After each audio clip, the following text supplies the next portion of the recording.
Bienvenidos. Estamos comenzando otra edición de Agenda Económica AM aquí en CNN Chile, en una edición especial, por supuesto. Ustedes notarán que no estamos en el estudio tradicional de CNN Chile, sino que estamos en terreno hoy haciendo Agenda Económica AM desde el Investor Conference de Credit Corp Capital, aquí en el sector oriente de Santiago, en Casa Piedra.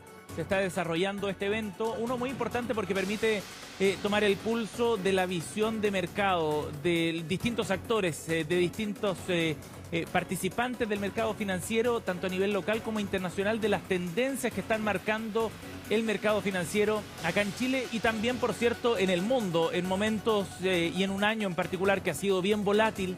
Esta edición del Investor Conference va a ser bien interesante para poder ver qué es lo que está ocurriendo efectivamente, cuáles son las visiones de mediano y de largo plazo también para el mercado financiero en distintos ámbitos, y es parte de lo que vamos a estar tratando en esta edición de Agenda Económica M y por la tarde también con Nicolás Paut en Agenda Económica PM. Pero por supuesto tenemos nuestra estructura habitual también. En la segunda parte vamos a abordar detalles de lo que va a ocurrir y de algunas de las conversaciones que se van a dar en este evento, pero partimos con lo habitual, con los indicadores del día. Son los números con los que comenzamos la jornada de este día miércoles, y vamos a ir de inmediato a revisar los indicadores con los que estamos partiendo esta jornada. Hablando de mercados financieros, precisamente veamos qué es lo que está ocurriendo primero en el mercado local, donde el valor del dólar para el día de hoy comienza con 950 pesos. Hubo un cierre al alza, pero leve en todo caso en el día de ayer. Ha estado oscilando entre los 955 y 950 pesos el tipo de cambio. Por otra parte, el IPSA ayer tuvo un retroceso en el mercado a nivel local, mientras que el indicador bursátil se movía fundamentalmente impulsado por acciones de Socobesa, 3,88% al alza. Las acciones de Paz también subieron 2,97% y las de Sonda 2,88%. Por el contrario, el retroceso estuvo marcado por Entel, que cayó 3,99%, Andina en su serie A y Vapores también, entre otros de los papeles más castigados para la variación al alza, en definitiva, del indicador selectivo de acciones en la bolsa chilena. 0,33% fue el cierre del día de ayer. Nos vamos a revisar también indicadores internacionales. Echemos un vistazo a lo que ha ocurrido en las últimas horas con las transacciones ayer en Wall Street, que cerraron en terreno positivo en el mercado bursátil internacional. En el caso del Standard & Poor's con un cierre de 0,55%, pero a nivel internacional en general la tendencia, sobre todo acá en Latinoamérica, parecía más bien favorable. Por otro lado, a esta hora de la mañana los mercados en Asia están en terreno positivo, pero en el caso de Europa están operando con leves caídas. Londres 0,06%, Alemania 0,05%. En el caso de los commodities, el precio del cobre está operando en $4,55 y en el precio del petróleo $64 por barril. Algunos datos y coordenadas de referencia para comenzar esta jornada. De los indicadores, saltamos ahora a revisar los titulares de la prensa nacional. Nos vamos a ir a revisar las portadas y partimos, como es habitual, echando un vistazo a lo que trae el diario Pulso de La Tercera, el suplemento de Economía y Negocios de La Tercera, que destaca que casi 14.000 subsidios a la tasa para comprar viviendas nuevas ya han sido aprobados por bancos. Las solicitudes siguen subiendo, destaca entonces Diario Pulso en su edición de hoy, destacando así el avance de este instrumento que, recordemos, lo que buscaba era fundamentalmente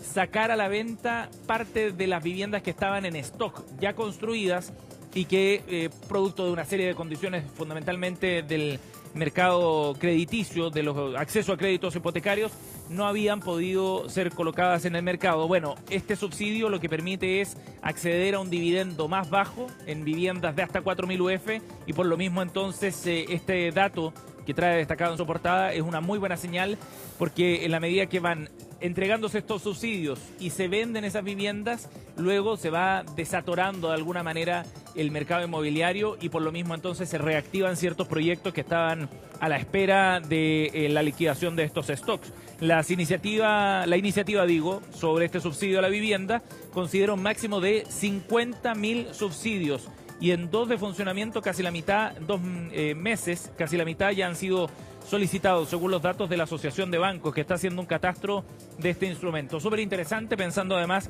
en la posibilidad de que esto pueda extenderse incluso a futuro. Otro de los titulares que trae Diario Pulso, y lo revisamos a continuación, es el informe de Boston Consulting Group, medios de pago en Chile subirían a un ritmo de 8% anual, lo destaca el análisis de esta consultora internacional. Otra materia que hay que destacar también dentro de esta portada tiene que ver con una conversación de Diario Pulso con Camilo Cid.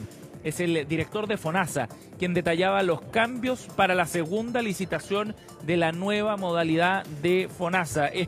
Recordemos, es un proceso que está en curso.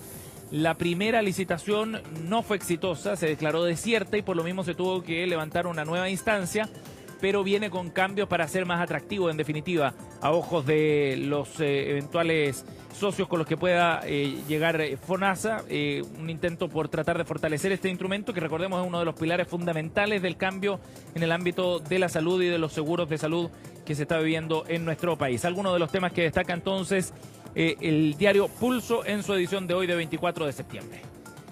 Del diario La Tercera pasamos ahora a revisar otro de los titulares. Nos vamos con el diario El Mercurio para ver qué es lo que trae en su portada el día de hoy. Economía y negocios del Mercurio, el cuerpo B, para destacar otros temas.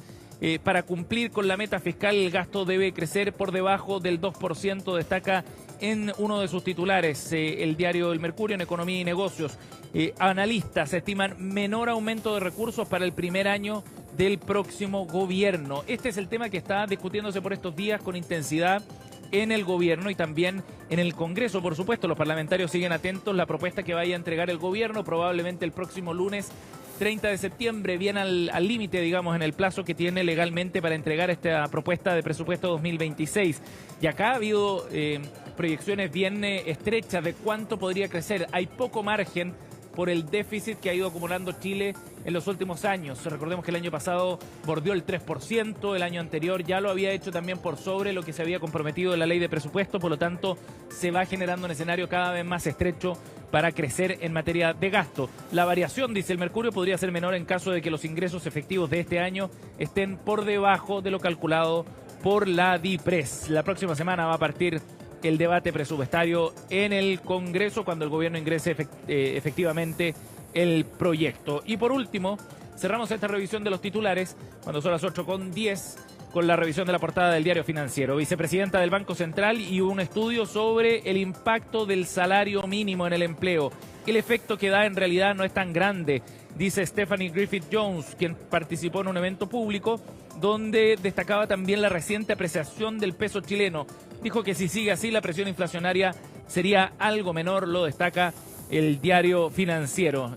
Parte de los titulares entonces que revisamos a esta hora de la mañana aquí en Agenda Económica AM. Bien, seguimos en esta transmisión especial de Agenda Económica. Estamos en terreno en el Investor Conference de Credit Corp Capital desde Casa Piedra. Y en este escenario vamos a seguir revisando otra de las noticias importantes de las últimas horas y en particular un dato que se conoció el día de ayer que refleja desde distinto ángulo cómo está tensionado el mercado laboral chileno. Ha sido tema de debate y de discusión incluso a nivel político en las últimas semanas. Y el último antecedente muestra que fueron casi 300.000 despidos los que se produjeron bajo la causal de necesidades por la empresa entre enero y julio de este año. Esta causal, que se registra de manera administrativa, permite tomar el pulso también de lo que está ocurriendo con el mercado laboral y es otro indicador de lo debilitado que está el mundo del trabajo en nuestro país. Este último, el mes de julio, fue el mes crítico. Subieron 18% en comparación al mismo mes del año 2024. ¿Qué es lo que está detrás del fenómeno? Natalia Muñoz nos va a contar en la siguiente nota. El mercado del trabajo continúa dando señales de crisis. Así lo demuestran los despidos por necesidades de la empresa, que sumaron más de 44.000 desvinculaciones en julio, 18% más si lo comparamos con el mismo mes del año pasado, es decir, casi 7.000 despidos más. Y ya llevamos 5 meses de alzas consecutivas en términos interanuales de los despidos por necesidades de la empresa, pero los últimos meses las alzas han sido más o menos importantes. En junio el alza interanual fue un 20%, ahora tuvimos un 18,5%. Si se suman las desvinculaciones por necesidad de la empresa en lo que va del año, Según las cifras que entrega la Dirección del Trabajo, ya son casi 300.000 personas que perdieron su puesto, por lo que a fin de este 2025 podríamos incluso superar los despidos que se registraron en el peor momento de la pandemia, cuando en 2020 cerró con más de 506.000 despidos invocando esta causa. Y obedece en gran medida a algo que mencionó con énfasis el Banco Central, ¿no es cierto?, en su último informe de política monetaria, que ha sido el aumento de los costos laborales. El ente fue bastante enfático en el efecto negativo que han tenido distintas medidas que han generado un aumento en los costos de contratación. No es ningún secreto que cuando los costos suben en una empresa y los ingresos se mantienen constantes, es probable que tengas que reducir costos, y un costo importante es el costo del trabajo. Es un gasto que se necesita para producir un servicio o un producto, pero también es de alto costo. Expertos dicen que los despidos por esta causa son un reflejo del deterioro del mercado laboral, y como el incremento de los costos que han traído polémicas y discrepancias entre el Ejecutivo y el Banco Central deterioran el empleo formal. Por un lado se destruyen puestos de trabajo y por el otro tampoco se han ido creando nuevos. La mayoría de los empleadores ya lo tienen adquirido, ¿no? Porque la ley ya existe. Entonces yo sé que me tengo que ir ajustando. Lo que uno puede hacer a lo mejor es cambiar este transitorio que te digo yo, que tienen las leyes, que es cómo se va poniendo, digamos, en efecto, en qué tiempo voy poniendo en efecto las distintas políticas que estoy haciendo. Y si las políticas y las normas y las decisiones de las autoridades van en el sentido de hacer más rígido el mercado laboral, entonces no vamos a ver mejores tasas de empleo, vamos a ver peores tasas, o sea, mayor desempleo, porque el mercado, nos guste o no, dada la tecnología y los cambios importantísimos que estamos experimentando, van a exigir una mayor flexibilidad, que una persona pueda a lo mejor trabajar en varios lugares. Flexibilidad que no está entregando la reducción de la jornada laboral. Por eso expertos aconsejan volver a revisar la medida e implementarla con mayor gradualidad a la ya estipulada, que plantea bajar 2 horas más el próximo año. Si a mí me suben en 20% el valor de contratación, bueno, no hay yo que ser un genio para saber tengo que empezar a pensar si hay uno de los 3 que lo dejo sin pega. Y una persona sin pega, perdona, no solo no tiene salario mínimo, tiene salario cero. Sí. Y eso es lo que no podemos olvidar. Y la pregunta, entonces en un gobierno de Evelyn Matei, ¿se revisaría, por ejemplo, las 40 horas? Yo creo que esa materia legislada, lo que se trata, creo, fundamentalmente es de aumentar la productividad de nuestro mercado laboral. El Ejecutivo ha discrepado con que las reformas que impactan al empleo, como el aumento del salario mínimo, la ley de 40 horas y reforma previsional, estén afectando el empleo, y sostienen que están trabajando en un proyecto de subsidio unificado para empujar la creación de puestos de trabajo.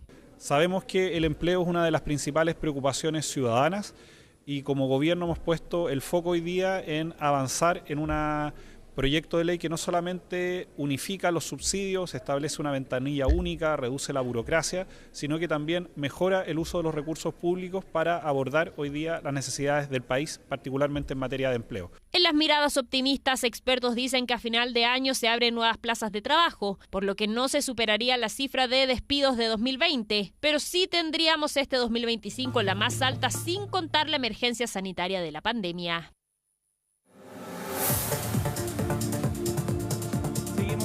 Terreno aquí en Agenda Económica AM, en esta edición especial que hacemos desde el Metropolitan Center en el sector oriente de Santiago, en el contexto del Investor Conference de Credit Corp Capital. Y mientras va llegando más gente ya para este evento que comenzará en unos minutos, seguimos revisando otros temas de esta mañana y en particular los antecedentes que dejó ayer la encuesta de victimización que realiza la Cámara Nacional de Comercio. Este es un documento súper interesante para ver qué está pasando con la seguridad desde el punto de vista en particular del sector comercio a nivel nacional. Analiza la situación de distintas regiones y de distintos sectores dentro de la industria del comercio. Y bueno, los números no son muy alentadores porque el 60% de los locales comerciales a nivel nacional, de los encuestados, revela haber sido víctima de un delito en la primera parte del año. Esos son los datos acumulados del primer semestre. La cifra baja levemente del 61% del 2024, pero sigue siendo un nivel bien alto. sobre todo para algunos sectores que están más expuestos y algunas regiones en particular donde hay niveles más altos que el promedio a nivel nacional. Por supuesto, Valparaíso, por ejemplo, la región de Valparaíso registra un indicador superior al 71% de victimización, mientras que hay sectores en particular, el retail, las cadenas de supermercado, entre otras, que registran índices de victimización cercanos al 90% a nivel nacional. Una dimensión más de la crisis de seguridad y del efecto económico, por cierto, que esto tiene, porque ha ido en aumento el gasto que tienen que incurrir los privados para proteger sus negocios. José Pacomio, director y presidente de la Cámara Nacional de Comercio, entregaba su visión sobre los antecedentes que entregó este estudio ayer. Algunas de las preocupaciones para nosotros, el gasto en medidas de seguridad para pequeñas empresas especialmente, pero también para la gran empresa. Hoy día el que tengamos una baja tasa de denuncia también preocupa, porque no podemos poner esfuerzos ni recursos hoy día donde de verdad tenemos el problema.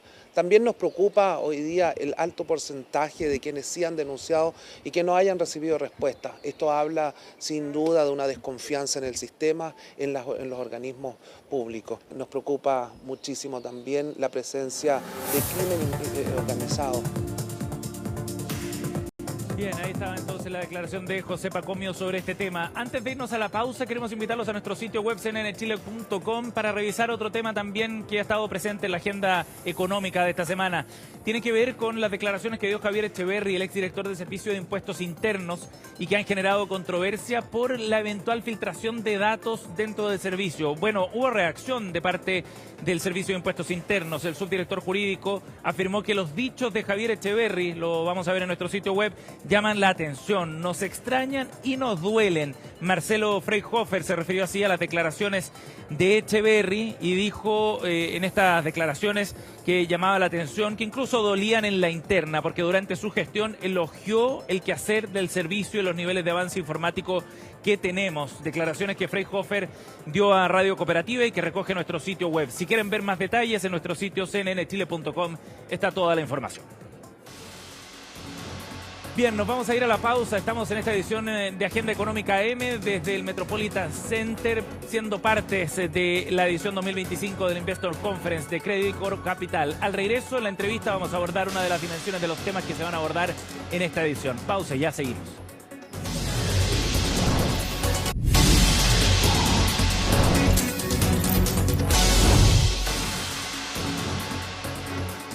Estamos de vuelta, seguimos en Agenda Económica AM, estamos en terreno en el Investors Conference de Credicorp Capital en su edición 2025, aquí en el Metropolitan Center. Es un espacio de análisis de las tendencias en materia de inversión en sus distintos segmentos y nosotros nos vamos a enfocar en la entrevista del día de hoy en lo que está ocurriendo en la gestión de los altos patrimonios, que es un reflejo también de ciertas tendencias que se están viendo en el mercado. Para eso nos acompaña la directora de Victus Multifamily Office, Carla Barrientos, está con nosotros. ¿Cómo estás, Carla? Bienvenida. Muy bien, muchas gracias. Gracias por acompañarnos. Carla, la gestión de altos patrimonios, ¿no? Es una forma de interpretar también y de ver qué es lo que está ocurriendo en el mercado y qué tendencias son las que están marcando. Primero, cuéntanos a qué se dedica precisamente la gestión de altos patrimonios, cuáles son sus características particulares. Partamos Perfecto. por ahí. Bueno, nosotros como Multifamily Office atendemos precisamente a los clientes en el segmento de alto patrimonio, que típicamente son clientes que tienen distintas custodias, operan con distintos bancos. Y en ese sentido, son clientes que tienen una necesidad o una demanda de servicios bastante más integrales con respecto a la gestión patrimonial, que no abarca solo aquellos temas que implican temas de inversiones propiamente tal, sino que también otras consideraciones. Hay consideraciones societarias, consideraciones tributarias, consideraciones domiciliarias y también integrar como parte de las decisiones de inversión todo aquello que los clientes tienen en sus inversiones reales para poder tomar decisiones bastante integrales. Lo interesante de analizar este segmento en particular es que uno puede ir viendo ciertas tendencias también, ¿no?, que se van marcando y dado los volúmenes de patrimonio que tienen también son significativos, ¿no?, para el mercado. Eso es importante. Exactamente. Y lo que hemos visto han sido, yo diría, como dos grandes temas en los últimos años. Por un lado, tenemos un proceso de dolarización de estos clientes que ha sido muy relevante en los últimos años. De hecho, de la gestión que nosotros hoy en día tenemos bajo nuestra administración, más del 80% es exclusivamente dólares. Entonces se ha vuelto algo muy relevante. ¿Y antes era menor ese porcentaje? Antes era menor, sí. En los últimos años se ha ido incrementando cada vez más. Y en ese sentido nosotros además acompañamos a las familias con la presencia que tenemos en Chile, pero también en Miami, que ha sido también una tendencia que ha ayudado a poder atenderlos desde ese mercado. Claro que sí. Pero también implica estar bastante alerta y atentos a lo que sucede en el mundo global, porque los clientes obviamente requieren un flujo de información y decisiones tácticas bastante detallados. Claro. Carla, ¿a qué se debe ese proceso de dolarización? ¿Qué es lo que ha llevado en el mercado a que se haya marcado esa tendencia en particular en este segmento? Hay una necesidad mayor por tener patrimonios diversificados. Quizás históricamente el inversionista chileno tenía una concentración mayor en pesos que en dólares y a lo largo de los últimos años ha ido viendo el valor de la dolarización en el patrimonio global y de la diversificación. En el fondo no estar tan concentrado exclusivamente en nuestro mercado local. Y eso tiene que ver con aversión o no al riesgo, digamos, ¿no? Con evaluaciones de riesgo.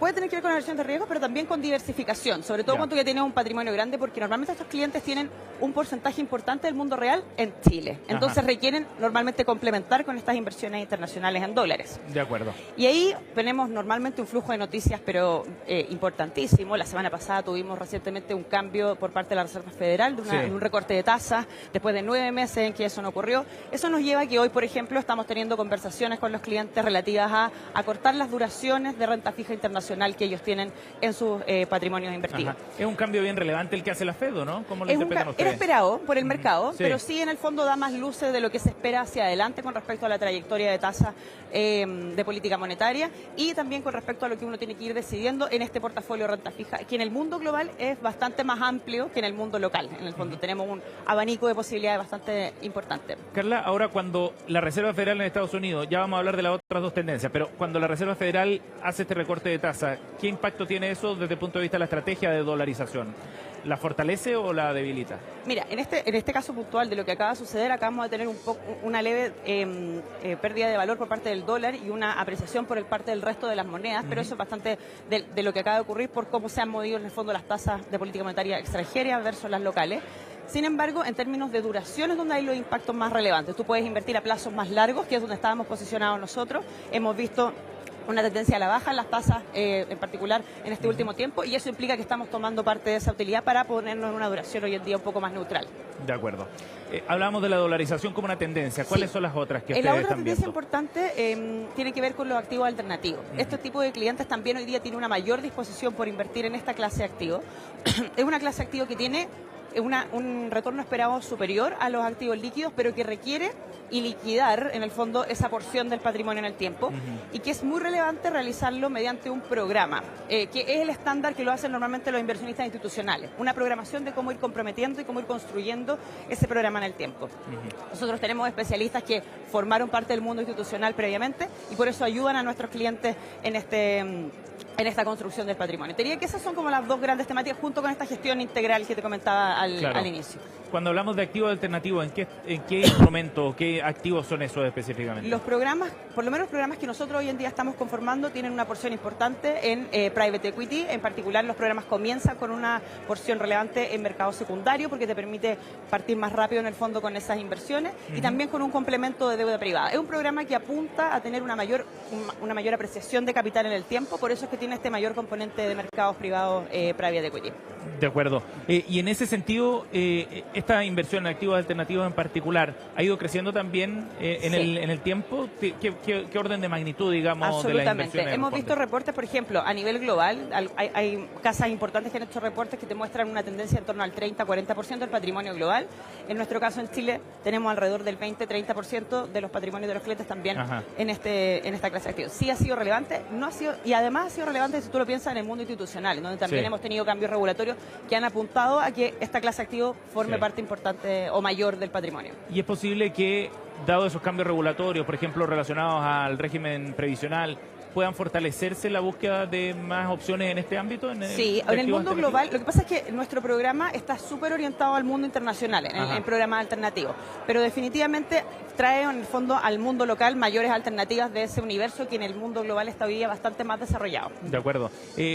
lo último, Carla, ¿cuán difícil está siendo hoy día en el contexto de mayor volatilidad, también con muchos cambios y noticias a nivel internacional, el buscar lugares atractivos de inversión, ¿no? Sí. Que generen rentabilidad suficiente? Mira, yo te diría que eso, obviamente, en la medida que hemos tenido retornos increíbles en este año, con un mundo rentando en torno a un 18% en lo que va del año en el índice global de acciones, con disparidades entre los distintos mercados. Sí. Los desarrollados se han quedado un poco más atrás, los emergentes han rentado un poco mejor. En ese sentido, nosotros apuntamos a tener estas carteras diversificadas. A veces no siempre el cliente ve ese valor, pero tratamos de ser bastante insistentes con este punto para que podamos, en el fondo, en años como este, en donde quizás lo que tú no esperabas que tuviese esa mejor rentabilidad, sí pudiera hacer ese mejor desempeño de cara a las carteras de inversión. Claro que sí. Carla Barrientos, directora de Victus Multifamily Office, ha estado con nosotros aquí en Agenda Económica AM. Gracias, Carla, por tu tiempo. Gracias a ustedes por estar aquí presentes.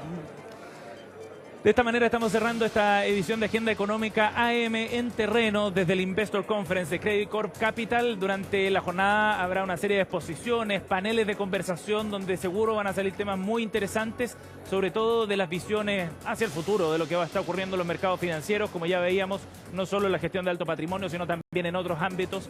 Tendremos cobertura, por supuesto, durante el día en CNN Chile y en Agenda Económica PM también, por supuesto, con lo más relevante de la jornada. Gracias por acompañarnos en Agenda Económica AM. Ya viene CNN Chile Radio. Macarena Morales estará con ustedes esta mañana. Que tengan un buen día.